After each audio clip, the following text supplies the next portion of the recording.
ताईंनो दीदींनो श्री स्वामी समर्थ. मी सरलाच cooking रेसिपीमध्ये आपलं स्वागत आहे. आज आहे ना आपण काय करणार आहे, मेथीची सुकी भाजी.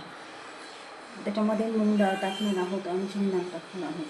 चला तर त्यासाठी पण मी इथे आहे ना एक मेथीची गड्डी व्यवस्थित निवडून साफ करून ती 3 पाण्याने मीठ टाकून स्वच्छ धुवून घेतलेली आहे.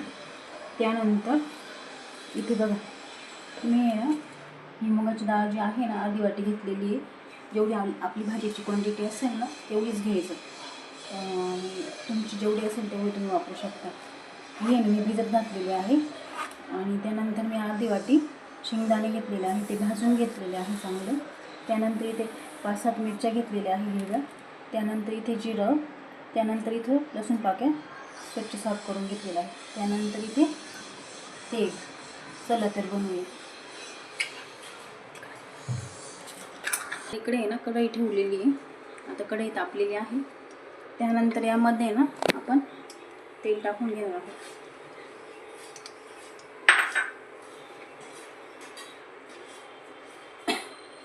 तेल टाकल्यानंतर ते गरम झाल्यानंतर आपण यामध्ये ना 2-3 लसणाच्या पाकळ्या अशा ना बारीक कट करून टाकून घेणार आहोत. ते यामध्ये टाकून घेणार आहोत. ते चांगलं तळतळू द्यायचं. त्यानंतर थोडी मोहरी, आपण हिंग पण घालू शकतो, मी नाही घातली. त्यानंतर ही शक्यतो लाकडाची आणि भाजी हे केली ना आपण मेथीची तर कडू नाही होत नाही का.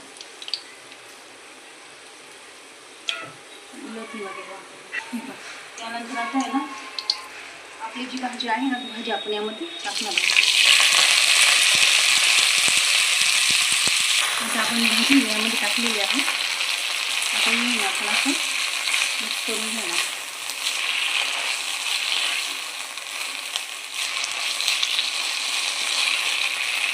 यामध्ये मीठ ना आपण शिजल्यानंतर घालणार आहोत, म्हणजे आपल्याला कळतं की भाजी किती झालेली आहे ना, फार जास्त होऊ शकतो. आता यामध्ये ना आपण मूग डाळ जी घेतलेली होती ना ती टाकणार आहोत अशी नाही का.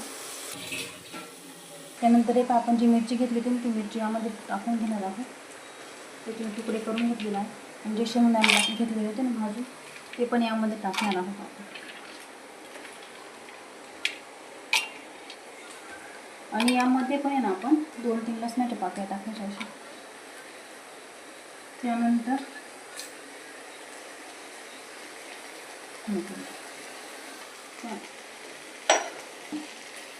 थोडं मीठ टाकून घेणार आहोत. हे ना आपण मिक्सरला आहे ना उलट्या दिशेने फिरवून घेणार आहोत, म्हणजे जास्त बारीक पण नाही जास्त बारीक जाड पण नाही. चला तर आता आपण हे ना मिक्सरला फिरवून घेऊ. मी असं करून घेतलेलं आहे. आता हे ना आपण भाजीमध्ये टाकून घेणार आहोत असं.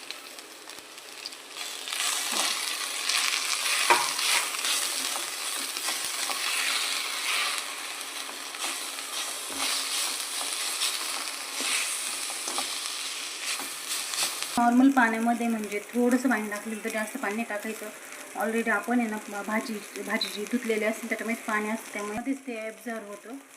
चला तर अशी आहे आपली मूग डाळ आणि शेंगदाणा हिरवीगार भाजी तयार. नक्की करून बघा, खूप छान लागते.